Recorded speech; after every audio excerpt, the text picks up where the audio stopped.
Viva e bem-vindos a mais um Dúvidas Públicas. Esta é a entrevista de Economia da Renascença que pode ouvir a esta hora na rádio e a qualquer momento em podcast ou em rr.pt. Hoje vamos falar muito de economia, de empresas, de mercados, mas também de valores e de princípios na gestão, nomeadamente na gestão empresarial.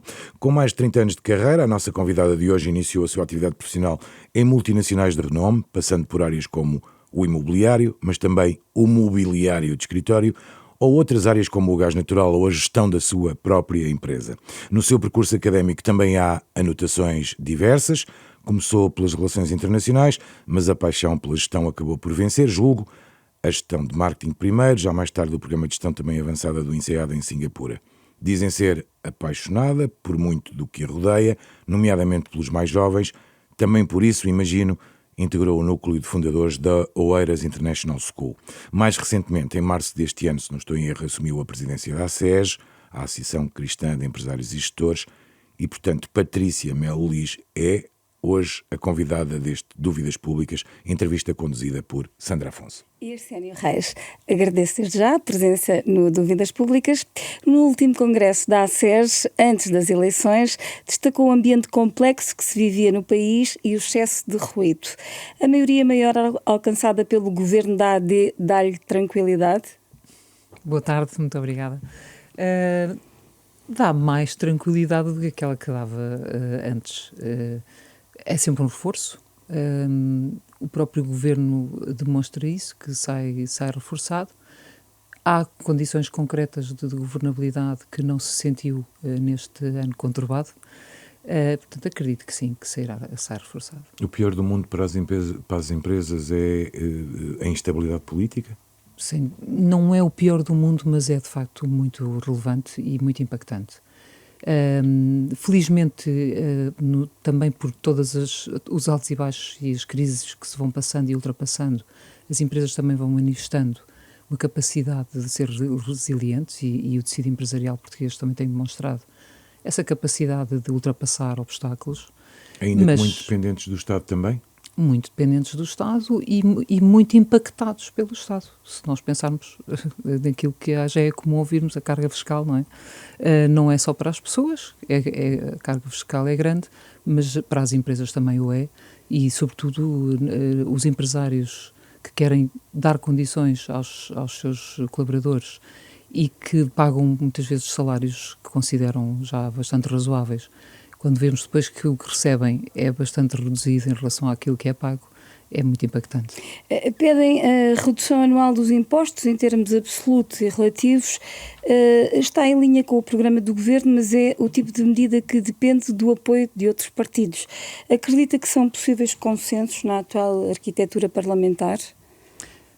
Depois do que vi, da capacidade de negociação e do sentido estratégico que fomos vendo ao longo do ano mais difícil que passámos, acredito que sim. Acredito que haja capacidade de diálogo e sobretudo, que haja interesse, que se olhe para o interesse nacional, que se olhe, de facto, para o interesse daquilo que somos todos nós, os cidadãos. Portanto, penso que sim, por aquilo que foi visto em termos estratégicos até aqui, e capacidade de diálogo, acredito que sim.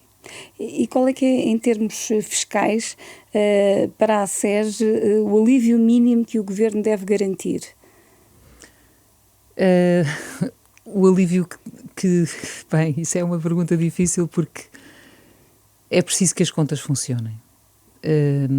Muitas vezes, quando ouvimos pedir a redução de impostos, ela tem que ser, e que é válida e que é necessária, e eu concordo plenamente com isso, mas é necessário perceber como é que as contas de facto do país funcionam.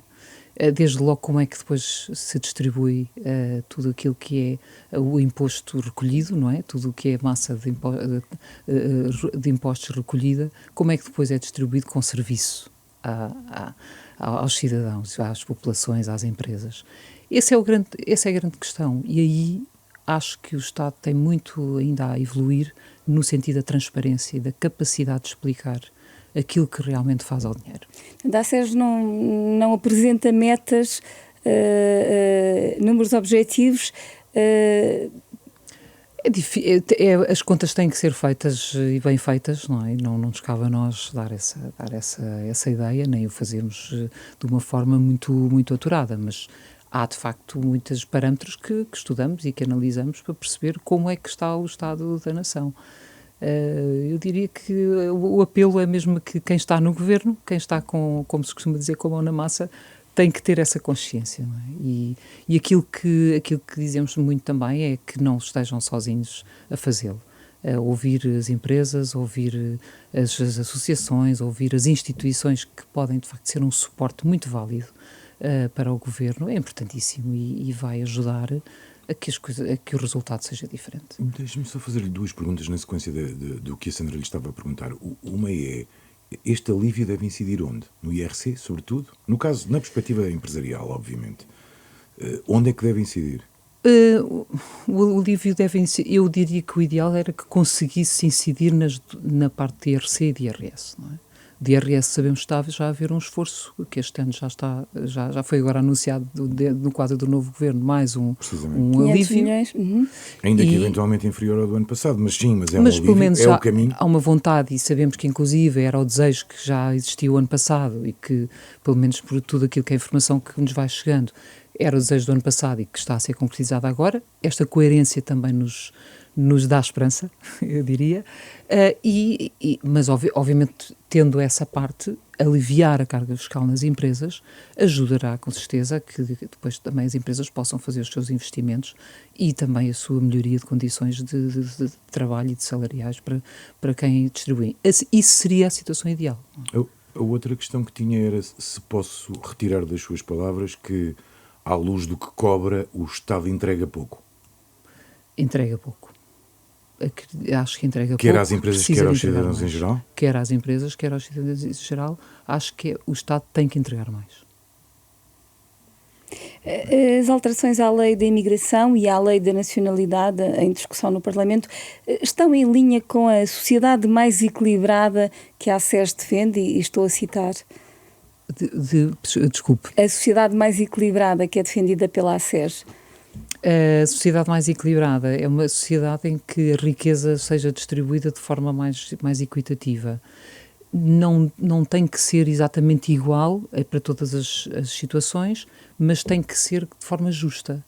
E nós não podemos sentir que há uma pressão muito grande sobre as empresas, sobre as pessoas, sobre aquilo que é a capacidade da pessoa de comprar a sua casa, de estabelecer os seus objetivos em termos das condições familiares em que quer viver e não conseguir fazê-lo e depois dar, como sabemos, facilmente dá 30%, 40% daquilo que é do seu salário ao Estado. Isto é de facto gritante, isto faz com que nós tenhamos uma percentagem elevada de pessoas a viver no limiar da pobreza. Nós defendemos e temos inclusive um programa que procura monitorizar aquilo que é as situações de limiar de pobreza ou de pobreza oculta nas empresas. Porque se nós pensarmos que pessoas que pagam que recebem o salário mínimo, se pensarmos que são pessoas que têm dinheiro para comer e para pagar a sua casa e pouco mais. Isto não é uma condição de vida agradável e não é aquilo que nós devemos desejar e que o Estado deve desejar para os seus cidadãos. Deve desejar que os seus cidadãos consigam ter acesso à saúde de uma forma equitativa, que tenham condições de ter a sua higiene oral, por exemplo, cuidada, sem ter que estar à espera meses para o fazer, ou sem poder fazê-lo e deixar degradar essa situação, que quando chega o momento de descanso, quer ir de férias, que o possa fazer de uma forma normal, como qualquer família ambiciona. Portanto, são coisas simples que as crianças tenham acesso a um ensino escolar sem problemas e sem entropias pelo meio e sem muitas vezes sem sentirem sobressalto, porque há situações inclusive que há sobressalto, se há vagas, se não há vagas. Tudo isto é gerador daquilo que é a dignidade humana. A dignidade do ser humano passa por aqui. Nós fomos feitos para o trabalho, por um lado, e fomos feitos para ser felizes. E a nossa felicidade depende disto, não é? De eu trabalhar, ter o resultado do meu trabalho e depois ter uma vida equilibrada, que não tem que ser com grandes luxos. Estamos a falar de ter um equilíbrio no sentido de eu trabalhei e sinto que justamente recebo aquilo que me permite ter uma vida de bem-estar quanto baste. Falou que a SES tem um programa, esse programa funciona dentro dos associados, das empresas associadas? Funciona dentro e fora. Portanto, os programas da SES podem ser abraçados por empresas que são associadas ou não. E na prática o que é que o programa faz? O programa monitoriza, portanto, convidamos as empresas com um questionário estritamente confidencial a que as empresas possam fazer aos seus colaboradores para percepcionar várias situações. Portanto, foi estudado com vários parâmetros de análise para perceber o nível de bem-estar das pessoas, entre eles o bem-estar financeiro também. Estamos a falar dos funcionários? Dos funcionários das empresas. Portanto, os colaboradores, sem ser, portanto, foi estudado para não ser evasivo junto dos colaboradores, para não sentirem que estão também a ter que falar da sua vida mais de uma forma que outras pessoas que não um núcleo muito restrito de análise vai ver os dados, portanto está estudado nesse sentido, mas que permite às empresas analisarem situações mais gritantes, não é? E que podem não ter uma consciência plena de que, de facto, há pessoas que podem estar em situações aflitivas na sua vida. É um programa de extrema importância, a nosso ver, é um programa que tem que ser corajoso. As empresas têm que ter também essa coragem de percepcionar se as suas pessoas, de facto, estão bem ou não. E acreditamos que, mas ao mesmo tempo tem que ser corajoso, tem que se desmistificar o receio de o fazer, porque permite muitas vezes ajustes que podem até não passar só por um ajuste salarial, pode passar por PECs de suporte que ajudem a melhorar o bem-estar. Era o que eu lhe ia perguntar, ou seja, se à luz desses indicadores, primeiro, se os indicadores têm evoluído positivamente, gostava de saber. Segundo, se à luz desses indicadores depois as empresas tomam algumas opções ou tentam encontrar soluções para as pessoas que eventualmente estejam em situações de menor bem-estar, para não dizer de outra forma. Exatamente. Nós procuramos ver com as empresas de que forma é que podem, de facto, ajudar. A SES tenta ser suporte na monitorização e depois temos dado algumas ideias também de como é que as empresas podem ter dentro da própria empresa meios para esse suporte. Ou seja, não nos queremos substituir à empresa naquilo que for a possibilidade de auxiliar depois as situações que apareçam. Desde logo haver portanto, um grupo de trabalho que possa receber e falar com aquelas pessoas que possam precisar mais de ajuda.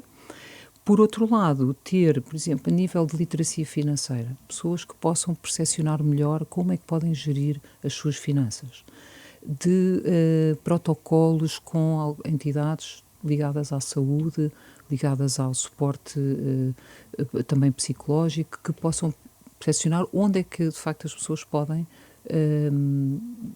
olhar a sua vida de uma forma um pouco diferente, gerir o seu dia-a-dia e até questões de saúde, por exemplo, oral, uma vez mais a higiene oral, ver quem é que poderá ajudar ou se a empresa pode até ter protocolos com certas entidades que até com benefício, também pode ter alguns benefícios para a própria empresa e benefício em termos de fiscalidade, pode oferecer um bem ou um serviço sem com isso estar a prejudicar a carga salarial que possa estar a ter.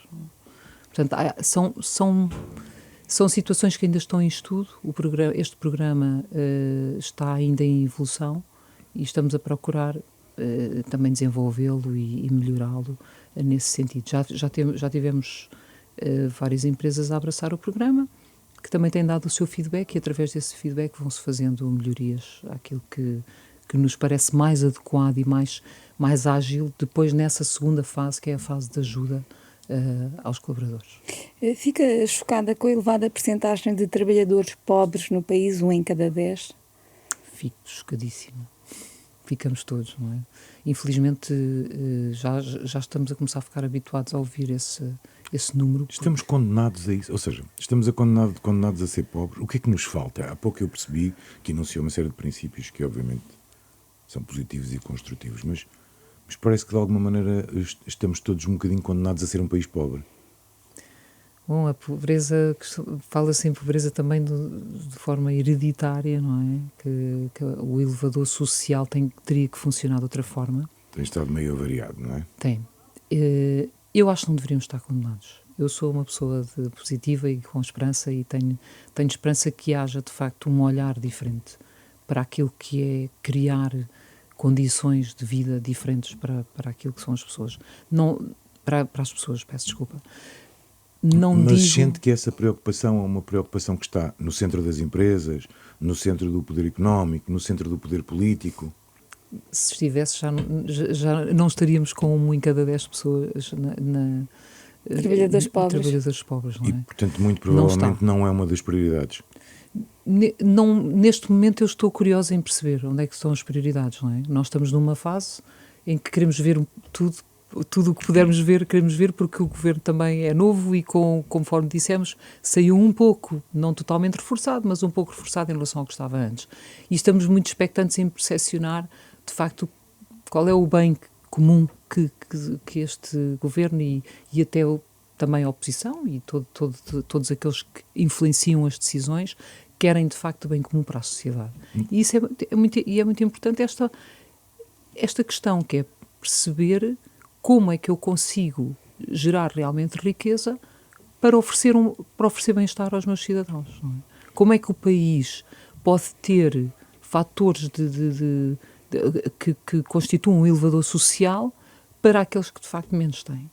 E isto tem muito a ver com aquilo que são os serviços oferecidos através daquilo que todos que os contribuintes pagam. Vou pegar na pergunta da Sandra de há pouco, que acabou depois porque nós metemos outras perguntas. Não, mas quer dizer, aparentemente uma das prioridades deste governo é as alterações à lei da imigração e à lei da nacionalidade. É por aqui que lá vamos chegar? Bom, a questão da imigração é complexa. Nós somos por receber... Portugal é um país que recebe as pessoas de braços abertos e somos de receber de braços abertos e por um lado isso não pode ser questionado porque só pode ser elogiado de alguma forma, não é? Pode ser elogiado. Agora, tem que ser com ordenação, tem que ser com organização. Não podemos entrar numa situação em que de facto já sentimos que os cidadãos portugueses, há muitos cidadãos portugueses que dizem como é que nós podemos receber mais pessoas se não estamos a ter nós que nascemos cá as condições que gostaríamos de ter. Portanto, essa questão não pode vir ao de cima e isto é tudo uma questão, a meu ver, de facto regras mínimas, de menos ruído e mais concentração naquilo que é coordenar objetivamente a entrada de pessoas e de imigrantes em Portugal e de percepcionar quem chega, como é que está, como é que vive. Porque não podemos estar a aumentar os níveis de pobreza em Portugal por ser com os nossos cidadãos e com os que entram. Porque é isto que nós estamos a sentir, é que cada vez mais temos mais situações aflitivas de pessoas que vivem em condições desumanas e muitos deles são imigrantes. Portanto, nós temos que receber bem, não é receber a todo o custo. Portanto, sou muito pela imigração, sou até bastante no sentido prático, porque convivo também com o setor da construção, setores da hotelaria, convivi muitos anos e continuo a conviver com setores que precisam de pessoas para trabalhar. Nós não temos pessoas suficientes para trabalhar e precisamos de pessoas que queiram trabalhar, mas que também nós tenhamos a capacidade ou de perceber se são qualificadas para o fazer ou de as qualificar quando entram no país. Um dos objetivos destas alterações é que estes trabalhadores entrem diretamente para as empresas que têm necessidade de mão de obra. Isto está a acontecer? Há a questão de... o que pergunta é em termos de empresas, A lei, uma das alterações da lei é que as empresas indiquem as necessidades que têm de trabalho imigrante e que estes trabalhadores, ao chegarem ao país, entrem diretamente já venham com essa indicação. Isso acontece? Parece-me... Eu espero que venha a acontecer. Esse é o sentido, não é? Não tem indicação e nós já tivemos este sistema. Eu já tive este sistema e já tive uma visibilidade muito prática daquilo que é o sistema, que é a intenção de darem um emprego.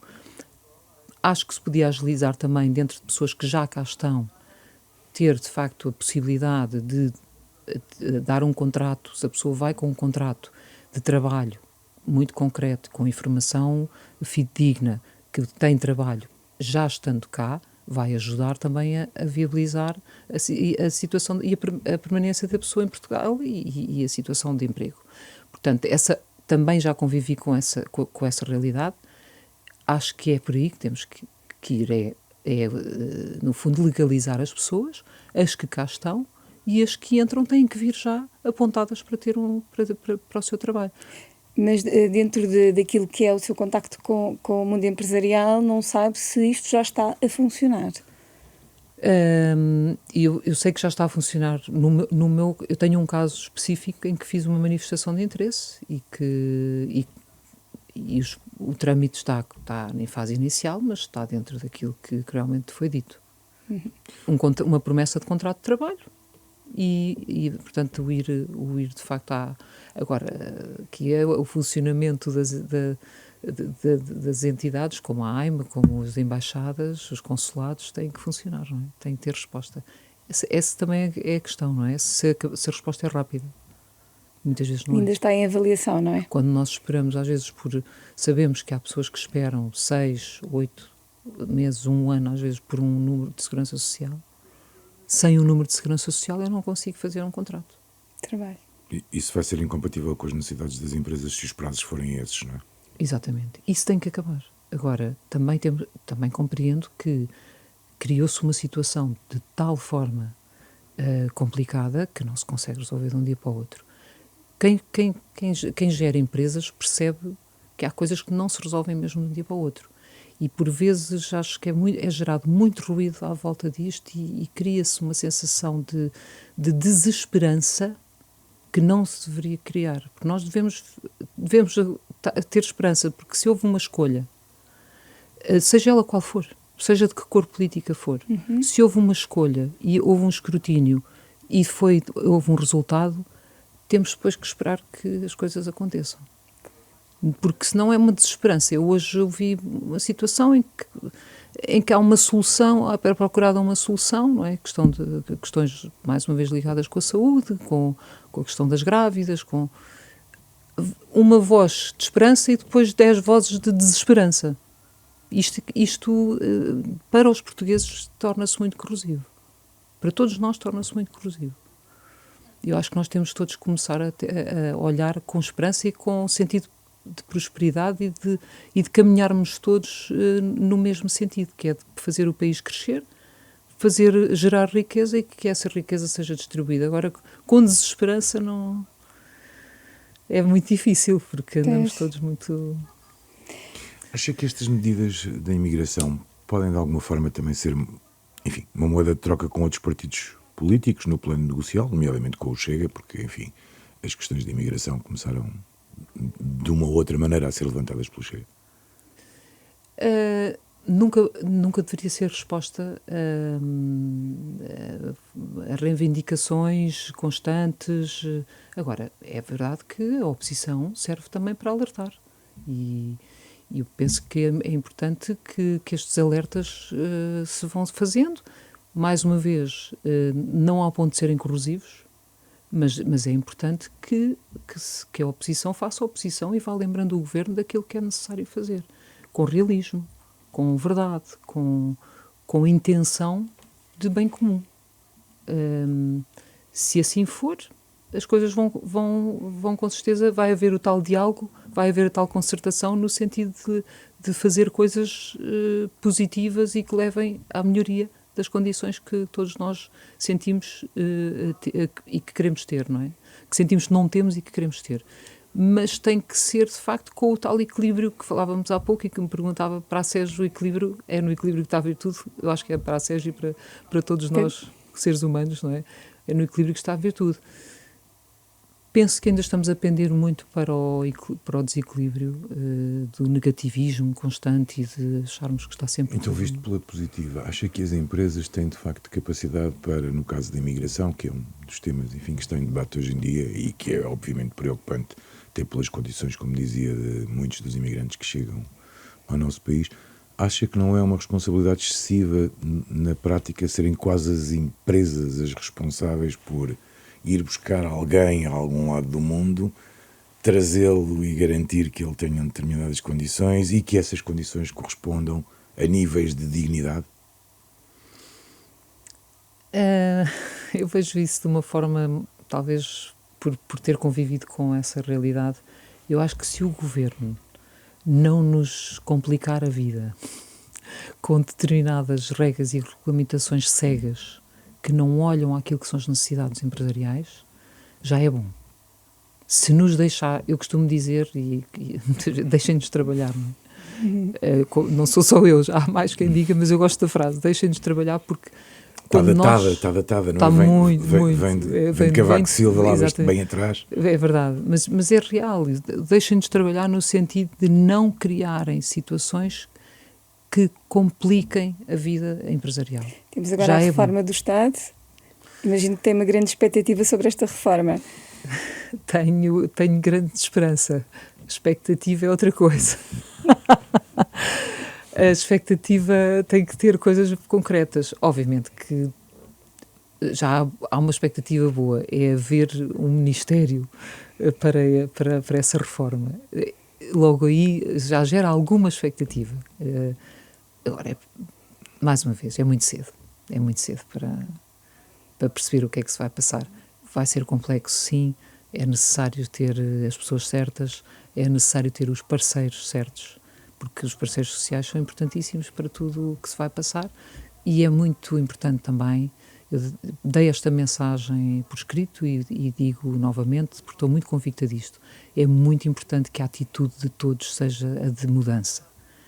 Porque quando muitas vezes queremos mudar como gestores, como dirigentes, quando queremos mudar, as forças de bloqueio podem ser muitas e complicarem muito o processo. Não podemos mudar às cegas, temos que mudar bem informados, bem coordenados. Para isso é preciso muito diálogo e muita capacidade de interagir entre os vários interlocutores.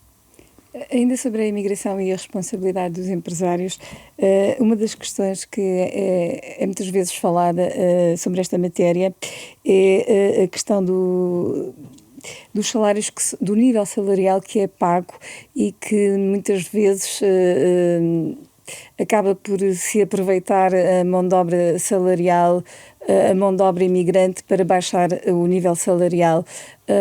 Como é que a ACES vê esta situação? É preocupante. Mais uma vez aqui tem que haver uma consciencialização daquilo que são os níveis salariais em Portugal, já não são altos. Se nós começamos a ter esse tipo de atitude, estamos a andar para trás. Quando aquilo que precisamos muito é de esforçar-nos para conseguir melhorar tudo aquilo que é a realidade salarial do país. E sobretudo, não criar discrepâncias, porque nós também tivemos um momento muito positivo em termos de quadros, em que quadros qualificados têm vindo a melhorar as suas condições salariais. Não podemos depois criar um fosso enorme que já existe entre a mão de obra menos qualificada. Por outro lado, valorizar aquilo que são os artesãos, porque realmente tudo aquilo que é trabalho manual, tudo aquilo que é trabalho técnico, técnico médio, não falamos cá tanto de técnicos avançados, mas um técnico sejam eletricistas, sejam canalizadores, tem que ser um trabalho muito valorizado, é muito necessário, e isso tem que atrair, tem que haver atração de mão de obra também nesse sentido, porque senão depois vamos perder também qualidade em tudo aquilo que é os nossos serviços e qualidade de vida. E quando discutimos as condições de acolhimento, eles têm que ter salários para pagar essas condições. Exatamente, e não pode haver sentido de exploração. Esta é a questão, é que as empresas têm que se consciencializar que o ganho, ter um pouco mais de lucro à custa da exploração é uma coisa totalmente ultrapassada, é escravatura. Mas admite que existe esse risco, ou seja, da imigração no fundo servir também para baixar o nível salarial em Portugal, que era aquilo no fundo que a Sandra perguntava de outra maneira. O que acontece no fundo? Existe sempre o risco que isso aconteça se não houver consciência de quem oferece emprego. E aí os empresários e gestores da ACES devem dar o exemplo? Dão o exemplo, dito de outra forma? Eu quero acreditar que sim, e que é isso que nós fomentamos e que dizemos muito convictamente, que nos cabe a nós, como empresários cristãos, como empresários que olham para o bem comum com verdade, com sentido de ética, com sentido de honestidade e de realmente gerar prosperidade na vida de cada um através do trabalho, através da atividade empresarial, sermos capazes de dar o exemplo e sermos capazes também de ser voz muito, muito convicta de que é por aqui que as empresas têm que ir. O lucro pelo lucro de nada vale se nós não conseguirmos realmente criar prosperidade nas famílias e na nossa sociedade. Fez parte da carreira no setor imobiliário. Como é que se consegue conciliar as necessidades do turismo com as dos residentes no mercado da habitação? Mais uma vez com o equilíbrio. Tudo o que começa a ser em número excessivo pode ser incomodativo. E nós temos que perceber que as cidades desenvolverem-se, seja pelo turismo, seja por outras atividades, é importante. Mas não pode ser de uma forma desmedida e desregulada. Há um limite. Há um limite. E estamos próximos desse limite? Eu diria que a cidade de Lisboa e do Porto estão a precisar de olhar muito bem para aquilo que está a acontecer. E sabemos que, se olharmos para cidades da Europa que têm problemáticas muito concretas, como a gestão da limpeza da cidade, a gestão de tudo aquilo que são resíduos gerados, a gestão da própria água, daquilo que são os nossos recursos mais básicos e naturais. Tudo isso, viver na cidade no futuro pode até ser uma situação mais segura, até olhando às alterações climáticas e tudo isso, mas tem que existir ordenamento e tem que existir uma coordenação muito, muito grande e muito exigente, quanto mais for existirem estas situações, quer de turismo, quer de cidade mais populosa. Portanto, tudo isso tem que ser olhado com muita responsabilidade. Os limites já foram ultrapassados em cidades com muita procura turística, em Portugal, como Lisboa e Porto? Eu não digo que foram ultrapassados, eu digo que a cidade de Lisboa e do Porto, por aquilo que tem sido o acréscimo do turismo e também a nível de reabilitação urbana, de crescimento em termos de construção, é comportável, mas tem que ser tratado. Portanto, aqui é o esforço de coordenação, o esforço de organização da cidade tem que existir e tem que haver uma alteração de todo o mecanismo, porque as coisas vão mudando e essa adaptabilidade, a cidade tem que se adaptar a isso. Acredito que Lisboa e Porto ainda estão com capacidade para se adaptar, mas tem que trabalhar muito concretamente para que isso aconteça. Acho que há ainda algo a fazer nesse aspecto. Não queria estar aqui a fazer comparações, de uma forma genérica. Acho que há cidades que estão a consegui-lo melhor do que outras, precisamente muito por coesão. E coesão no sentido, coesão e coordenação. Ou seja, a coordenação, por exemplo, da Câmara da cidade central, o município central com os municípios satélite, essa coordenação... Os chamados dormitórios. os chamados dormitórios e todas as cidades limítrofes da Grande Lisboa e Grande Porto. Se nós olharmos a capacidade de coordenação entre as várias câmaras, ajuda imenso a que, de facto, se consiga um ordenamento diferente, a que se consiga uma coordenação de serviços municipais diferente, a coordenação com os transportes, a coordenação com as entidades, de facto, que influenciam a vida na cidade, ajudam tremendamente a que, de facto, a vida das pessoas seja mais favorável. Se a cidade for crescendo, mas o nível de oferta de transportes, as vias de circulação, tudo isso for crescendo em consonância, assim como haver mais capacidade de limpeza da cidade, num momento em que nós sabemos que há mais turismo ou que há um evento grande na cidade, haver uma capacidade de absorver tudo isso, as coisas de facto não têm depois o aspecto negativo que muitas vezes têm tido em alguns de quem reside, não é? Depois as pessoas fogem do centro. Uma das medidas que criou mais polémica, e ainda cria, é o alojamento local. O que é que acha que deve mudar ou que tem de mudar na gestão do alojamento local? O que tem de mudar é ver, por um lado, eu não queria aqui ser, se calhar, muito concreta nesta situação, porque há situações que têm vindo também a evoluir, mas alguma regulamentação que tem vindo a ser gerada parece-me que ainda não é suficiente para que não haja situações que fogem depois um bocadinho sobretudo a fiscalização. Por outro lado, olhando para a hotelaria, olhando para aquilo que é o investimento e a regulamentação extremada, eu diria, dos hotéis, não estou aqui a defender um lado ou outro, mas há aqui uma situação concreta. Os hotéis estão muito regulados em termos daquilo que têm que oferecer aos seus clientes e aquilo que são regras de saúde pública, tudo isso, portanto, tudo o que envolve uma operação turística. O alojamento local não pode estar tão longe daquilo que é a obrigação dos hotéis. Tem que se aproximar um pouco mais. Podemos dizer, não é exatamente um hotel, não é uma situação que possa ser tão impactante, mas se prolifera o alojamento local, tem que haver regra. Já há mais regras do que havia no passado, existem algumas, não consigo especificá-las, porque não tenho agora o estudo recente da matéria, mas eu penso que se pode evoluir ainda nesse sentido.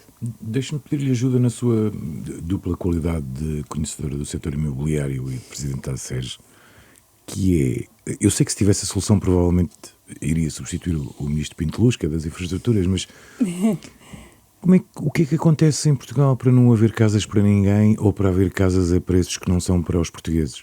Dito de uma forma simplista, claro. Mais uma vez, não haver um foco naquilo que são as necessidades, e os municípios e o governo, por exemplo, têm que trabalhar mais em conjunto e têm que trabalhar em conjunto. Não pode ser só o governo, não podem ser só os municípios, e muitas vezes quem está a investir em imobiliário pode entrar também como parceiro para que haja outro tipo de abordagem. Haver mais habitação pública, trabalhar para haver mais construção, trabalhar em que sentido era isso que no sentido de haver construção ordenada e com condições, e as câmaras podem fazê-lo, e estão a fazê-lo, algumas delas, a criar habitação acessível. A criação de habitação acessível é uma coisa que não é de hoje, já aconteceu no passado. Nós ainda somos desse tempo, éramos mais novos, mas já lembramos com certeza aquilo que foi a construção, os IGAFs, não é? Aquilo que se chamava o IGAF, e aquilo que foi uma construção que tinha o governo e municípios a trabalhar para a habitação acessível. Mas é preciso mais construção, na sua opinião, claramente? É preciso mais construção, quanto baixo, mas sobretudo mais requalificação. O nosso património ainda tem muito para requalificar. Sou muito pela reabilitação.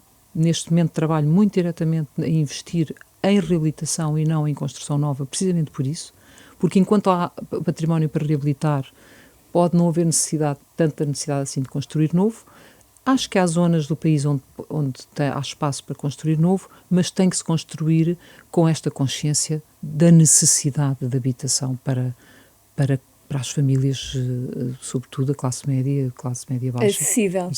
Acessível, habitação acessível.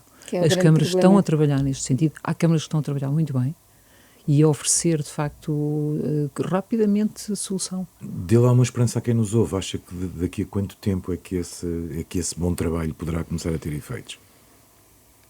Eu pergunto isto porque esteve muito no mercado e, portanto, terá muito, digamos, conhecimento muito superior a qualquer um de nós, como é evidente. Se, de facto, as entidades assim o quiserem, eu acho que em 3, 4 anos podemos ter um cenário um bocadinho mais favorável. Algum desafogo, digamos assim. Desafogo, sim. Desde logo, esta medida também que houve do crédito bonificado está de facto, a surtir efeito. Tenho conhecimento muito claro do número de jovens que estão a adquirir casa com o crédito bonificado. Nós também, quando éramos jovens, tivemos esse acesso e muitos de nós, e isto é muito positivo, porque entra-se no circuito imobiliário, no circuito de compra de um imóvel. Quando se entra nesse circuito, e como o imobiliário tem tendência a valorizar, entra-se num circuito muito positivo. Com as mais-valias, depois a tendência é continuar proprietário. Isto também aqui contrariar um bocadinho, às vezes, aquela ideia de que o imobiliário é uma exploração e uma especulação constante. Não, a questão é que o imobiliário, de facto, mundialmente valoriza. Portanto, é um investimento excepcional. O governo dar esta possibilidade aos jovens para entrarem no circuito imobiliário é muito positivo. Muito positivo pelo conhecimento que tenho do imobiliário, porque sei o que é que o imobiliário valoriza e por a minha situação pessoal e com certeza a todos nós, que foi entrarmos no circuito. Há a situação inversa. Pessoas que, por exemplo, por um divórcio, saem do circuito, passam para casas arrendadas e depois já é muito difícil. Ou uma situação de desemprego. Exatamente. E, portanto, considero muito positiva esta medida. Mudando de tema e entrando no Código do Trabalho, o Executivo quer rever a lei laboral. Qual é a sua expectativa? Antecipa grandes alterações durante esta legislatura? Considero mais uma vez que é esperançoso que haja um sentido de maior competitividade. A nossa lei laboral evoluiu a dada altura, por necessidade, evoluiu, e falamos aqui nos tempos de 2010, 2011, 2012, evoluiu para um sentido de maior competitividade que permita às empresas, mais uma vez, o sermos muito defensivos, obviamente que eu sou por condições de trabalho justas para os colaboradores, mas muitas vezes assisti a situações em que o próprio colaborador queria colaborar com a empresa no sentido de poder ficar e ter, se calhar não ter melhores condições naquele ano porque sabia que era um ano de crise, e não poder fazê-lo porque a lei não o permite, é uma situação de facto que pode ser muito embaraçosa e para todas as partes neste caso. Portanto, por experiência própria, sei que assim é. É complexo gerar, de facto, condições mais competitivas de trabalho, mas acho absolutamente necessário. Está a falar em flexibilizar a lei? Flexibilizar mais a lei do trabalho. Porque se, por um lado, não queremos de forma nenhuma que as empresas explorem situações por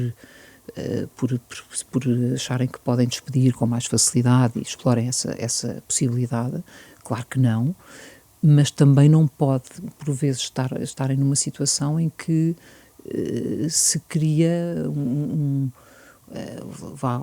uma limitação extrema, até muitas vezes às próprias pessoas serem capazes de evoluir para outras situações, porque pode acontecer uma pessoa não estar bem naquela empresa, mas se houver uma postura de orientação, uma postura até de ajudar a pessoa a percepcionar onde é que poderá ter maior adaptabilidade num outro tipo de atividade, pode-se ajudar a pessoa a melhorar a sua condição em vez de ficar estagnada numa empresa só porque sim e porque acha que deve ali estar.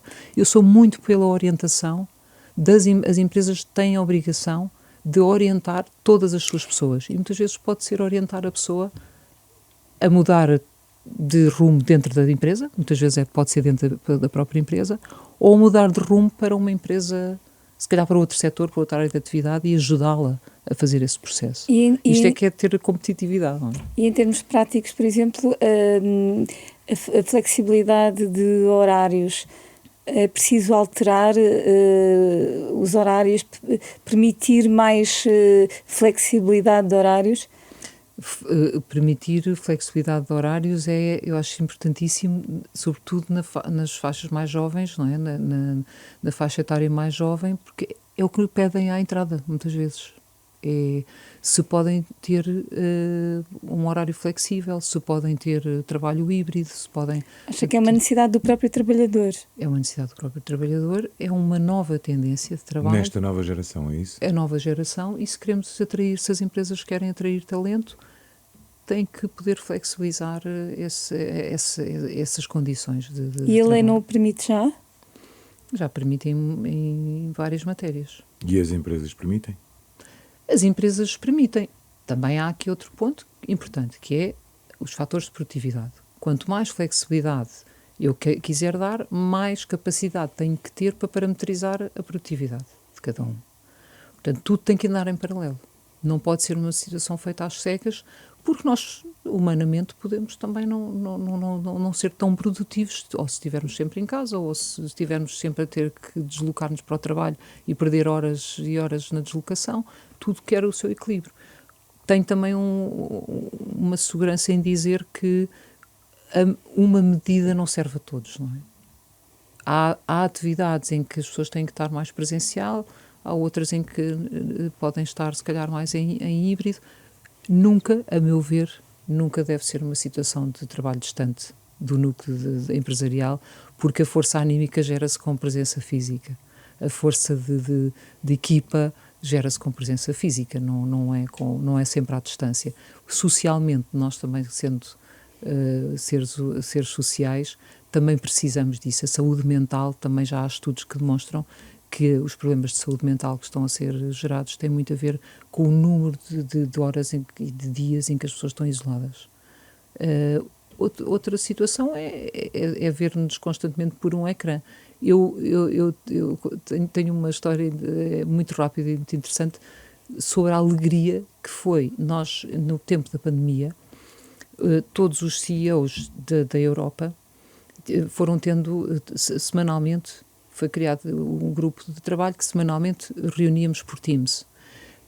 E normalmente havia um encontro anual de CEOs que, pensando, bem, tivemos ali um ano de interregno e depois voltámos a ver-nos. Nós víamos todas as semanas. Depois suavizou para 15 em 15 dias. Mas a alegria que nós tivemos quando nos encontrámos todos em Londres parecia... Presencialmente. Parecia, estávamos ali numa festa, não é? De uma saudade extrema, e no fundo estávamos a ver-nos todas as semanas por ecrã, portanto não é a mesma coisa. Já agora a SES, ou a Presidente da SES, também considera necessário mexer na lei da greve? Não me queria pronunciar muito sobre isso, não... Se me permitirem, não... Nós permitimos, obviamente, e respeitaremos. Queria só perceber porque é que não se quer pronunciar. Porque acha que ainda não conhece suficientemente o que querem alterar? Porque acho que não conheço suficientemente o que querem alterar. Gostava de falar com uma informação mais concreta. Ligada a esta pergunta, e tendo uma maioria de direita no Parlamento, acha que a contestação mais de rua, digamos assim, vai aumentar ou não? Nós, em Portugal, a nossa contestação de rua é sempre, ainda assim, até ver, vai sendo sempre suave. Portanto, acredito que continuaremos a ser um povo de grandes costumes. Estamos quase a terminar. Uma das medidas que a Associação tem defendido sistematicamente é o pagamento do Estado sem atrasos. Desafiam mesmo o Executivo a liquidar todos os pagamentos a fornecedores com mais de 90 dias até ao final deste ano. Qual é o impacto destes atrasos? Podem implicar, por exemplo, falências e despedimentos? Podem. A consciencialização do impacto de pagar fora de horas tem que existir de outra forma, tem que entrar na mente dos líderes empresariais, dos líderes do Estado, porque de facto gera mesmo falências nas empresas mais pequenas, que ficam estranguladas à espera de um pagamento. Portanto, eu diria que é de tal forma gritante e os números são de tal forma claros, com o estudo, inclusive, que fizemos recentemente com a InformaDB, que tem forçosamente que haver uma consciencialização de que não pagar a horas tem um impacto tremendo naquilo que é a vida de cada um e de famílias. Há famílias impactadas com isto. No limite, há pessoas a irem para o desemprego porque não se pagou atempadamente uma obra. Há empresas pequenas que têm uma obra ou prestam um serviço a uma entidade do Estado e podem estar a empenhar todo o seu esforço para realizar aquele trabalho. Isso não tem vindo a melhorar? Melhorou muito, melhorou ligeiramente, mas estamos a falar de uma percentagem, estamos a falar de 1%, 2%. Estamos na cauda, somos o penúltimo pior país a pagar atempadamente na Europa. Já agora também dizer que as grandes empresas têm que ser também exemplo e não são. Acredito que as grandes empresas, na sua estrutura complexa, não estão a olhar com a atenção devida. Pode não ser propositadamente, pode ser precisamente porque tem uma estrutura complexa, mas apelamos muito a que haja, de facto, dentro das grandes empresas, quem olhe ao impacto que o pagamento fora de horas pode criar. Só 4% das grandes empresas é que pagam a horas. E há setores onde este problema é mais vincado? Há setores onde é mais vincado. Eu, por acaso, retive muito bem que o setor imobiliário, talvez por ser aquele onde eu estou ligado, é dos que melhor, dos que paga mais a horas. Se calhar é também porque se calhar tem a sua facilidade de gerar fluxo financeiro para o fazer. Eu diria que não, são tendências. Mas há setores onde de facto é mais impactante do que outros, mas não há olhando para os gráficos, não é uma diferença gritante. A maioria é negativa, não é? A maioria é negativa. A ACES também pede, no fundo, ao Executivo que reconheça positivamente as empresas com boas práticas e que contribuam para a sustentabilidade, etc. Como é que na prática esse reconhecimento deve ser feito? Desde logo com aquilo que seja algo de mudar a cultura, que ajuda a mudar a cultura. Eu acho que ainda sou do tempo em que, pelo menos o meu pai, sendo empresário, orgulhava-se de pagar a horas.